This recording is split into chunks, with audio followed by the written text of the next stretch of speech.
हम फिर से लेकर आ चुके हैं आप लोगों के लिए शाम की सभी ताज़ा और बड़ी खबरें।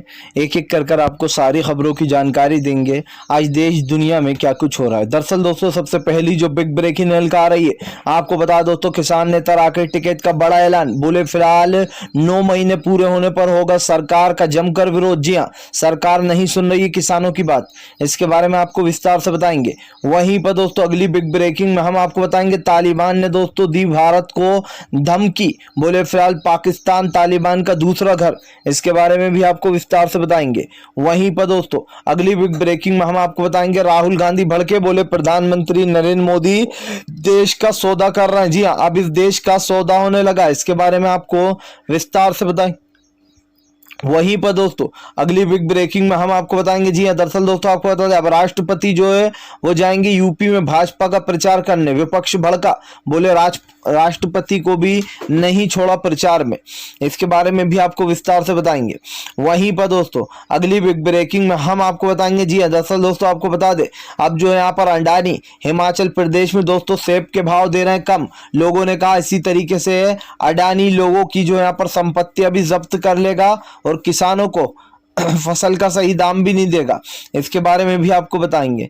वहीं पर दोस्तों अगली बिग ब्रेकिंग में हम आपको बताएंगे। जी हाँ, दरअसल दोस्तों आपको बता दें अब जो है यहाँ पर आजम खान की जौहर यूनिवर्सिटी को लेकर बड़ी खबर निकल कर आ रही है। आपको बता दोस्तों जब से रोक लगी गेट तोड़ने पर तब से योगी जी जो है वो नए नए कारस्तानी ढूंढ रहा है। इसके बारे में भी आपको बताएंगे। वहीं पर दोस्तों अगली बिग ब्रेकिंग में हम आपको बताएंगे तिहाड़ जेल में लोग कर रहे हैं शराब की पार्टी। स्टैन स्वामी को एक स्टिक तक नहीं दी गई टेकने के लिए। इसके बारे में भी आपको विस्तार से बताएंगे। वहीं पर दोस्तों अगली बिग ब्रेकिंग में हम आपको बताएंगे नीरज चोपड़ा ने दोस्तों वीडियो जारी कर अंध भक्तों की लगाई क्लास। दरअसल दोस्तों आपको बता दें नदीम नाम के एक पाकिस्तानी खिलाड़ी थे, उन्होंने उनका भाला उठा लिया था जिसको लेकर नीरज ने बताया कि वो परेशान हो गए थे, फिर नदीम ने वापस किया। इसको लेकर अब अंध भक्तों ने एक बड़ा मुद्दा बना दिया और गोदी मीडिया ने भी, जिसके बाद आपको बता दें जबरदस्त तरीके से नीरज ने वीडियो जारी करके फटकार लगाई है। इसके बारे में भी आपको विस्तार से बताएंगे। वहीं पर दोस्तों अगली बिग ब्रेकिंग में हम आपको बताएंगे। जी हाँ, दरअसल दोस्तों आपको बता दें दाढ़ी बढ़ाने वालों पर पुलिस कर रही है अत्याचार। आपको बता दें जो दाढ़ी वाला दिखता है इसको मुस्लिम समझ लेते हैं। एक तो हिंदू भाई को ही पीट डाला उसकी दाढ़ी थी तो। इसके बारे में भी आपको विस्तार से बताएंगे। वहीं पर दोस्तों राजद्रोह पर भड़का सुप्रीम कोर्ट। बोले फिलहाल इस तरीके के केस बंद होना चाहिए। जी हाँ, हर किसी पर राजद्रोह लगाना कानून का उल्लंघन किया जा रहा है। अब सुप्रीम कोर्ट ने इसमें संज्ञान लिया है दोस्तों। इसके बारे में भी आपको विस्तार से बताएंगे। वहीं पर दोस्तों काबुल में धमाका क्यों हुआ, आखिर क्या थी इसकी असली वजह, हम आपको बताएंगे। कई लोग घायल भी हुए दोस्तों। तो सारी खबरें एक एक कर देंगे। फिलहाल खैर चलिए बढ़ते हैं सबसे पहली और सबसे बड़ी खबर की ओर। दरअसल दोस्तों आपको बता दें राहुल गांधी का केंद्र सरकार पर बड़ा हमला। बोले देश का सौदा कर रही धीरे धीरे कर मोदी सरकार, एक दिन ये पूरा देश बिक जाएगा। राहुल गांधी का कहना है कि प्रधानमंत्री नरेंद्र मोदी देश को बेचने निकले। वो देश को कुछ पूंजीपतियों के हाथ में सौंपना चाहते हैं और देश को सौंप कर लगता है यहाँ से कहीं बाहर जाना चाहते हैं। राहुल गांधी का कहना है कि प्रधानमंत्री नरेंद्र मोदी आज जिस तरीके से देश का सौदा कर रहे हैं, ये जो प्रॉपर्टियां बनाई गई हैं बहुत सालों में खड़ी की गई। जी हाँ, और गांधी जी के सपने को चकनाचूर किया जा रहा है। राहुल गांधी का कहना है कि फिलहाल जब दूसरा सत्ता में होता है तो नरेंद्र मोदी कहते हैं कि हम आकर एक नया भारत बनाएंगे, महंगाई को गायब करेंगे, लेकिन प्रधानमंत्री नरेंद्र मोदी ने सत्ता में आते से ही सबसे पहले महंगाई ही बढ़ाई, उसके बाद आम जनता को टारगेट करना शुरू कर दिया। राहुल गांधी का कहना है कि आज अडानी और अंबानी को सारी प्रॉपर्टियां सौंपी जा रही हैं। जिस ट्रेनों और बसों में आम जनता सफ़र करती है उस ट्रेनों और बसों का जो किराया है वो बढ़ा दिया गया। राहुल गांधी का कहना है कि सरकार अच्छे से जानती है कि वो क्या कर रही है, लेकिन उसके बावजूद भी लोगों को डराना धमकाना ये सब चीज़ें प्रधानमंत्री नरेंद्र मोदी बखूबी जानते। आपको बता दें दोस्तों इस वक्त राहुल गांधी जो है वो पूरी तरीके से भड़क चुके हैं प्रधानमंत्री नरेंद्र मोदी के ऊपर। राहुल गांधी का कहना है कि फ़िलहाल इस देश में जिस तरीके के हालात चल रहे हैं इसको देखकर उन्हें काफ़ी बुरा लग रहा है, लेकिन ये साफ है कि फ़िलहाल आज देश धीरे धीरे कर बिक रहा है और इसके जिम्मेदार कोई और नहीं बल्कि देश के प्रधानमंत्री नरेंद्र मोदी हैं। और ये साफ है दोस्तों कि फिलहाल आम जनता का जो गुस्सा है वो भी फूट रहा है, क्योंकि महंगाई बढ़ती जा रही है, लेकिन हमारे देश की जो सरकार है वो लगातार इस तरीके का रवैया जो है वो अपना रही है। फिलहाल खैर चलिए हम बढ़ते हैं दोस्तों एक और अगली बिग ब्रेकिंग की तरफ। बता दोस्तों अगली जो बड़ी खबर निकल कर आ रही, जी हाँ, दरअसल दोस्तों आपको बता दें अब जो है यहाँ पर तालिबान ने दी भारत को धमकी, बोले पाकिस्तान है तालिबान का दूसरा घर। दरअसल दोस्तों गोदी मीडिया और दूसरी जगहों पर ये चलाया जा रहा है कि फिलहाल पाकिस्तान को भी अब कब्जा सकता है तालिबान, जबकि तालिबान का कहना है कि फिलहाल इस तरीके की बातें बेकार है। जी हाँ, तालिबान ने कहा कि पाकिस्तान हमारा दूसरा घर है और इस तरीके की बातें बिल्कुल भी ना की जाए। आपको बता दोस्तों प्रधानमंत्री के बयान को घेरते हुए तालिबान ने कहा है कि फिलहाल इस तरीके की जो बातें हैं उनको बढ़ावा ना दिया जाए, और अगर इस तरीके की बातें होती हैं तो फिर हम भी तैयार हैं। यानी कि दोस्तों एक तरीके से तालिबान ने भारत को धमकी दे डाली कि अगर पाकिस्तान के बारे में कुछ भी बोला तो फिलहाल वो चुप नहीं बैठेगा फिलहाल। खैर चलिए हम बढ़ते दोस्तों एक और अगली बिग ब्रेकिंग की तरफ। बता दोस्तों अगली जो बड़ी खबर निकल कर आ रही, किसान नेता राकेश टिकैत का बड़ा ऐलान, बोले फिलहाल अब तो सरकार माने या न माने अब तो आंदोलन आगे बढ़ेगा। राकेश टिकैत का कहना है कि किसानों को बैठे हुए 26 जनवरी के दिन 9 महीने हो जाएंगे, 9 महीने हो गए, और इसको लेकर दोस्तों आपको बता दें किसान संयुक्त मोर्चा ने जो यहाँ पर सभी नवयुवाओं की मीटिंग बुलाई है। इसके साथ साथ दोस्तों आपको बता दें जो यहाँ पर अब सम्मेलन किया जाएगा। जी हाँ, आपको बता दोस्तों किसानों का सम्मेलन होने जा रहा है क्योंकि किसानों को पूरे 9 महीने पूरे हो चुके। राकेश टिकैत ने कहा कि ये सरकार गूंगी, बहरी और अंधी हो चुकी है। इस सरकार को कुछ नहीं दिखाई दे रहा। किसान मरता है तो मर जाए, किसान सर्दी में बैठा है, गर्मी में बैठा है, लेकिन ये सरकार अपनी राजनीति से बाज नहीं आएगी। राकेश टिकैत का कहना है कि फिलहाल इस सरकार को इसकी असली जगह दिखाना ही होगी। ये सरकार लगातार आम आदमी और आम जनता के खिलाफ है। राकेश टिकैत का कहना है कि फिलहाल वो ऐसी सरकार को बिल्कुल भी माफ नहीं करेगी जो कुछ अडानी और अंबानी जैसे लोगों के लिए काम करती है। राकेश टिकैत का कहना है कि आज हिमाचल प्रदेश के लोगों को सही दाम नहीं मिल रहा। ये बहुत ही दुर्भाग्यपूर्ण है कि आज हमारे देश की जनता जो है वो लगातार परेशानियों से जूझ रही है। ये बात तो साफ है दोस्तों कि फिलहाल प्रधानमंत्री नरेंद्र मोदी के आते से ही सत्ता में परिवर्तन होगा। आप देखिए आज देश में जिस तरीके की गरीबी है और जिस तरीके का हालात बना रखे उसको लेकर राकेश टिकैत ने जमकर मोदी सरकार को घेर लिया और ये साफ कर दिया कि फिलहाल अब इन तरीके की चीजों को बिल्कुल भी भुगता नहीं जाएगा। आपको बता दोस्तों लगातार तीनों कृषि कानून को लेकर घिर रही मोदी सरकार जबरदस्त तरीके से फंस चुकी है और ये साफ है कि इस देश के प्रधानमंत्री को दोस्तों लोगों ने जमकर लताड़ दिया फिलहाल। खैर चलिए हम बढ़ते हैं दोस्तों एक और अगली बिग ब्रेकिंग की तरफ। बता दोस्तों अगली जो बड़ी खबर निकल कर आ रही है, आपको बता दोस्तों अडानी दे रहा है हिमाचल प्रदेश के किसानों को धोखा। जी दोस्तों उनके सेब के सही दाम नहीं दिए जा रहा है हिमाचल प्रदेश के लोगों के। आपको बता दोस्तों लगातार अडानी और अंबानी को लेकर आम जनता वैसे ही घेरती रही है। कृषि मुद्दों में अगर कोई सबसे बड़ा मुद्दा रहा है तो वो अडानी और अंबानी ही रहा है। बताया जाता है कि बीजेपी इन दोनों का फायदा कराने के लिए भी कर सकती है और यही कारण है दोस्तों जो आम जनता का गुस्सा लगातार बीजेपी के ऊपर फूटता चला जा रहा है।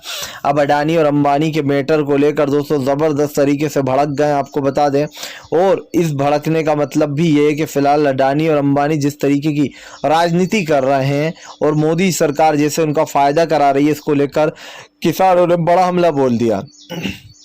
उनका कहना है कि अगर ज़मीन दे दी मोदी के हाथ में और अगर ये तीनों कृषि कानून आ गए तो यही इसी तरीके का हाल किसानों का भी होने वाला है। जिस तरीके से हिमाचल प्रदेश के किसानों को परेशान किया जा रहा है उसी तरीके से आम जनता को भी जो यहाँ पर परेशान किया जाएगा। यानी कि ये बात साफ है कि फिलहाल भारतीय जनता पार्टी को लेकर दोस्तों आम जनता पर भड़कते हुए नजर आ रहा है फिलहाल।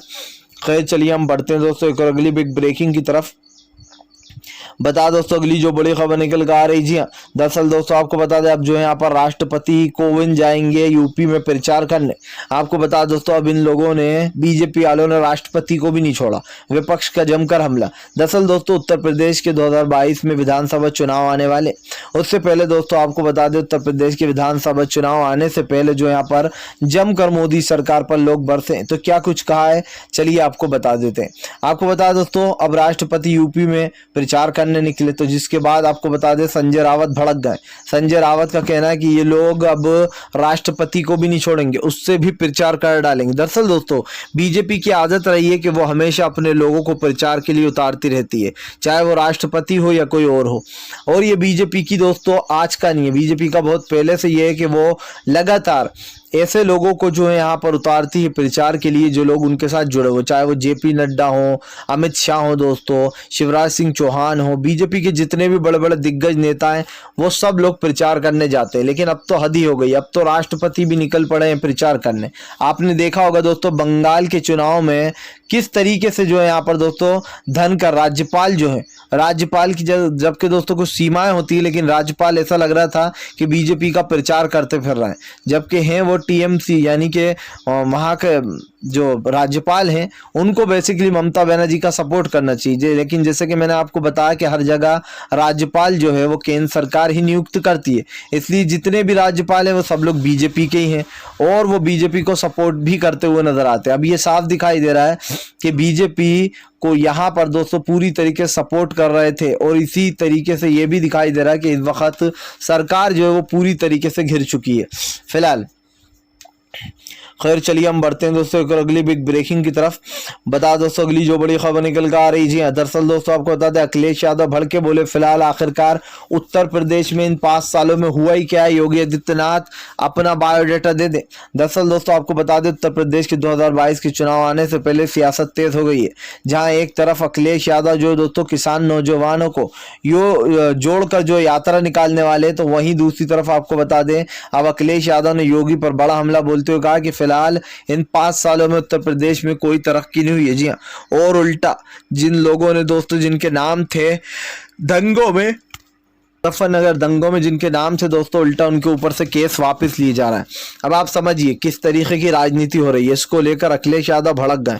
अखिलेश यादव का साफ कहना है कि फिलहाल बीजेपी उन लोगों को बचाती है जिनके ऊपर इस तरीके के गंभीर आरोप या गंभीर केस दर्ज होते हैं। और ये बात दोस्तों सच भी है कि बीजेपी अपने आप को कितना ही बचाने की कोशिश कर ले, लेकिन इस वक्त बीजेपी लोगों के निशाने पर है और इस बात को झुटलाया भी नहीं जा सकता कि देश का प्रधानमंत्री पूरी तरीके से दोस्तों बौखला चुका है और आज ये बौखलाहट का नतीजा भी ये दोस्तों कि आम जनता जो है वो परेशान है। आप देखिए कि देश में लगातार एक के बाद एक बड़ी मुश्किलें सामने आ रही हैं, लेकिन इस देश का प्रधानमंत्री चुपचाप बैठा है। आखिर इसकी क्या वजह है? क्या वजह है जो प्रधानमंत्री नरेंद्र मोदी अपने लोगों को बचाने में लगे होते हैं? और ये तो साफ है दोस्तों कि आज जो देश में हालात चल रहे हैं वो आपसे और हमसे छुपे नहीं है। गंभीर आरोप जो है वो बीजेपी के ऊपर लगे हुए हैं, लेकिन उसके बाद भी भारतीय जनता पार्टी चुपचाप रहती है। इसका कोई मतलब निकलता नहीं है दोस्तों, क्योंकि आज जो देश के हालात हैं, जो भी देश में हो रहा है वो आपके सामने। तो कहीं ना कहीं बीजेपी जिस तरीके से लोगों को बचा रही है दोस्तों, ये साफ दिखाई दे रहा है कि फिलहाल इस वक्त बीजेपी दोस्तों कुछ भी कर बच लेना चाहती है फिलहाल। खैर चलिए हम बढ़ते हैं दोस्तों एक और अगली बिग ब्रेकिंग की तरफ। बता दोस्तों अगली जो बड़ी खबर निकल कर आ रही थी, दरअसल दोस्तों आपको बता दें अब जो है यहाँ पर दाढ़ी रखने वालों को पीट रही पुलिस, लगा रही चार्जेस बड़े बड़े। दरअसल दोस्तों आपको बता दें इन दिनों जो है यहाँ पर एक अलग ही जो है यहाँ पर पुलिस वालों ने चीज शुरू कर दी। जहाँ दाढ़ी वाला दिख जाए उसको मुसलमान समझ के पीटने लगते हैं कुछ लोग। आपको बता दोस्तों 2 ऐसे वीडियो वायरल हो रहे हैं, ये द वायर टीवी के वीडियो है दोस्तों। इसमें एक मुस्लिम दाढ़ी वाले शख्स ने बताया कि इसको कुछ लोगों ने पकड़कर पीट दिया। ये दोस्तों मामला आज का नहीं है, मामला पुराना है। एक मामला नया निकलकर सामने आया जो कि एक ऑटो वाले का। दरअसल दोस्तों मुस्लिम ऑटो वाला जो है उसका कहना है कि फिलहाल यहाँ पर पुलिस वाले जो है वो ऑटो जो मुस्लिम ऑटो वाले हैं उनकी दाढ़ी वालों को देखकर उनकी ऑटो जब्त कर रहे हैं और उन पर 2,500 रुपए का जुर्माना भी लगा रहा है। अब दोस्तों सवाल ये उठता है कि आज बहुत सारे लोग दाढ़ी रखते हैं, कोई लोग दोस्तों फैशन के लिए रखता है, उसमें हिंदू भाई भी होते हैं। तो अब एक पिटाई की गई थी, आपको याद होगा, एक वकील की, जिसमें लोगों ने, पुलिस वालों ने उसको जमकर पीटा था ये कहकर के इसकी दाढ़ी है। अब आप समझिए, और वो निकला दोस्तों हिंदू। तो बीजेपी ने जो नफरत फैलाई है दोस्तों देश में, आज वो नफरत धीरे धीरे कर नासूर बनती जा रही है। नासूर का कोई इलाज नहीं है दोस्तों, और ये वही हो रहा है। आप समझिए आम जनता के साथ आज जो हो रहा है उसको लेकर कहीं ना कहीं लोग परेशान हैं, और होना भी चाहिए। देश में जो चल रहा है दोस्तों, इस बात को झुटलाया नहीं जा सकता है कि फिलहाल बीजेपी कहीं ना कहीं जिस तरीके की नफरत फैला रही है इसको लेकर आम जनता परेशान है, और होना भी चाहिए भाई। आम जनता की जो परेशानी है वो लगातार बढ़ती चली जा रही है, क्योंकि दोस्तों आज जो हो रहा है, आपके हमारे साथ जो भी हो रहा है उसको लेकर कहीं ना कहीं आम जनता जो है वो परेशान है फिलहाल। खैर चलिए हम बढ़ते हैं दोस्तों एक और अगली बिग ब्रेकिंग की तरफ। बता दोस्तों अगली जो बड़ी खबर निकल कर आ रही, मुनव्वर राणा के बेटे को मिली बेल। जी हां दोस्तों, मुनव्वर राणा के बेटे को जमानत मिल गई है और ऐसे में मुनव्वर राणा को बड़ी राहत मिली है। लेकिन दोस्तों आपको बता दें, अब मुनव्वर राणा, कुछ लोग ऐसे हैं दोस्तों जिनके ऊपर कोई कार्रवाई नहीं की जाती और बीजेपी इनका फायदा उठाती है। दोस्तों मुनव्वर राणा हो, असदुद्दीन ओवैसी हो, इन लोगों का बीजेपी जमकर यूज करती है। दरअसल बीजेपी चाहती है कि ये लोग कुछ अपने मुंह से गलत निकालें और वो ये बीजेपी वाले उसका चुनाव में फायदा उठाएं, यानी कि जब चुनाव प्रचार हो, चुनाव आए तो उसमें बीजेपी जमकर फायदा उठाए। ये साफ दिखाई दे रहा है कि आज जो देश की जनता के साथ हो रहा है दोस्तों, उसमें कहीं ना कहीं ऐसे लोगों का जमकर हाथ है जो लोग बीजेपी का कहीं ना कहीं समर्थन करते हैं। अब आप देखिए, भले ही ये लोग बोल तो देते हैं, कुछ भी बयान दे देते हैं उल्टा सीधा, लेकिन बीजेपी इनको चुनाव में यूज करती है। बीजेपी बोलती है देखिए भाई क्या बयान दे रहा है, इससे हिंदू भाई खतरे में, जबकि ये बातें दोस्तों टोटल लॉस होती हैं। लेकिन उसके बाद भी बीजेपी इन चीजों का सहारा लेती है और चुनाव में जीतने की कोशिश करती है। तो क्या ये मान लिया जाए कि भारतीय जनता पार्टी इस वक्त दोस्तों सत्ता का दुरुपयोग कर रही है, और जिस तरीके से सत्ता का दुरुपयोग हो रहा है वो आपके सामने है, क्योंकि आम जनता, आम लोग जो है दोस्तों वो बहुत ही ज्यादा इससे परेशान हो चुके हैं फिलहाल। खैर चलिए हम बढ़ते हैं दोस्तों एक और अगली बिग ब्रेकिंग की तरफ। बता दोस्तों अगली जो बड़ी खबर निकल कर आ रही, जी हाँ दरअसल दोस्तों आपको बता दें, अब जो यहाँ पर किसान आंदोलन से डर रही है मोदी सरकार। 9 महीने पूरे होने के बाद भी किसान उठकर नहीं जा रहा है। जी हाँ, और यही दोस्तों किसान की सबसे मजबूत कड़ी है। किसानों ने दोस्तों बड़ा ऐलान करते हुए कहा कि फिलहाल वो इसी तरीके से अपने आंदोलन को आगे बढ़ाएंगे। यह आंदोलन इसी तरीके चलता रहेगा जब तक कि ये तीनों कृषि कानून वापस नहीं हो जाते। राकेश टिकैत का कहना है कि फिलहाल सरकार तो गूंगी अंधी बेरी हो चुकी है, लेकिन इस सरकार को एक बात समझ लेनी होगी कि ये काले कानून किसानों की डेथ सर्टिफिकेट पर साइन है और इसीलिए किसान उठकर जाएगा नहीं। किसान यहाँ पर भी परेशान है, किसान घर पर भी परेशान होगा। अगर सरकार ये काले कानून वापस नहीं लेगी तो किसान घर वापसी भी नहीं करेगा। सीधे सा सवाल है दोस्तों, सीधा सा जवाब है कि फिलहाल किसान अपने मुद्दों को लेकर सीधा सीधा घेर चुका है मोदी सरकार को, और किसानों ने साफ कर दिया कि जब तक ये तीनों कृषि कानून वापस नहीं होंगे तब तक किसान की घर वापसी भी नहीं होने वाली।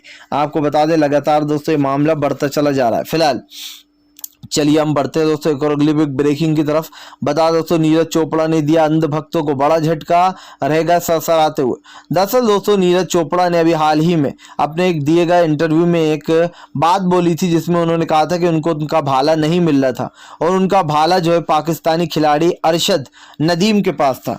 जब यहाँ पर नीरज चोपड़ा ने ये बात बोली दोस्तों, तो गोदी मीडिया ने इसको एक अलग ही ढंग से प्रेजेंट कर पूरी गोदी मीडिया ने छाप डाला और बता डाला। और उसके बाद दोस्तों अंध भक्तों ने जो यहाँ पर नदीम, जो यहाँ पर अरशद नदीम, उनको घेरना शुरू कर दिया, जिसके बाद नीरज चोपड़ा भड़क गया। नीरज चोपड़ा ने कहा कि भाई इन गंदी हरकतों के लिए आप मेरा नाम यूज ना करें। ये जो खेल के जितने भी वो रहते हैं हथियार जो खेलते हैं हम, जिनसे चाहे वो भाला हो, फुटबॉल हो, उसको कोई भी यूज कर सकता है। तो मैंने अपना भाला वहीं पर रख दिया था जो कि प्रॉपर्टी है बेसिकली सरकारी। उस प्रॉपर्टी में से नदीम, जो अरशद नदीम है, उन्होंने वो भाला उठाकर खेलने लगे। तब मैं परेशान हो गया, मैंने देखा कि मेरा भाला अरशद नदीम के पास है, तो मैंने उनसे कहा कि ये मेरा भाला है, तो उन्होंने मुझे मेरा भाला वापस कर दिया। हम लोग खिलाड़ी हैं, हम लोग एक दूसरे से मिलकर रहते हैं, हमारे बीच में कोई भेदभाव नहीं है। तो कृपया आप लोग अपने एजेंडे के लिए हमारा यूज बिल्कुल ना करें। मुझे बहुत अफसोस हुआ कि आप लोगों ने इस तरीके की बातें की, क्योंकि ये एक बहुत छोटी सी बात थी और आपने इसको एक बहुत बड़ा मुद्दा बना दिया। अरशद मेरा बहुत अच्छा दोस्त है और इस तरीके की बातें करना सही नहीं है। दरअसल दोस्तों गोदी मीडिया को बस एक मुद्दा मिलना चाहिए और वो मुद्दा होना चाहिए दोस्तों हिंदू मुसलमान का। अगर दोस्तों अरशद की जगह आनंद होता तो क्या ये लोग इस मुद्दे को बड़ा बनाते? नहीं बनाते, क्योंकि इन्हें फिर पता चलता कि ये मुद्दा कोई मायने ही नहीं रखता, इसमें तो कोई दूसरा भी जो है हिंदू भाई है। लेकिन अरशद नदीम दोस्तों क्योंकि पाकिस्तान का था, ऊपर से मुसलमान था, तो अंध भक्तों ने उसको घेर लिया। अब ये साफ दिखाई दे रहा है कि जहां पर भी बात हिंदू मुसलमान किया जाती है तो बीजेपी की जो आईटी सेल के लोग हैं वो लोग शुरू हो जाते हैं। उनका सिर्फ एक ही एजेंडा है जिंदगी में, बस हिंदू मुसलमान करो और अपनी राजनीति को किसी भी तरीके से चमका लो। अब आप समझ सकते हैं देश में क्या हो रहा है और इस वक्त सरकार जो है वो क्या कर रही है। जो भी है दोस्तों कि फिलहाल सरकार की जो असलियत है वो लोगों के सामने आ चुकी है। फिलहाल वीडियो पसंद आए तो लाइक ज़रूर कीजिए, अगर चैनल पर पहली बार आए तो सब्सक्राइब करने के साथ साथ पास में एक घंटी आएगी यानी कि बेल आइकन, उसको भी दबा दें ताकि हमारे हर वीडियो की अपडेट आपको मिल पाए।